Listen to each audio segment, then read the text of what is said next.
All right, let's dive into adding auto captions in Adobe Premiere Pro. Here's how. First, navigate to the Captions tab at the top of your Premiere Pro window. In the Captions menu, click on Transcribe Sequence. By default, it will use the default settings.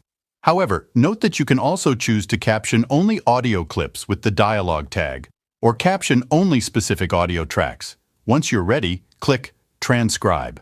It may take a moment as Premiere Pro generates the caption file from the internet. Once the transcription is complete, click Create Captions to add them to your timeline. For most cases, the default settings are suitable, so you can proceed by clicking Create. Now, perfectly timed subtitles are added to your video. You can double-click any caption to edit it if there are errors, or if you want to adjust the text layout. To modify the appearance of your subtitles, select all subtitle clips on the timeline. This will open the Essential Graphics panel where you can format your text according to your preferences. For instance, you can change the font. Once you're satisfied with the subtitle appearance, you have a couple of options for exporting. You can either go back to the text panel and click the ellipsis to export the subtitles as ASRT file. Alternatively, during export, navigate to the Captions tab in the Export window.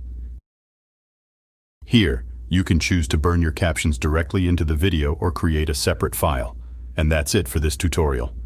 Thanks for watching, and I'll catch you in the next one.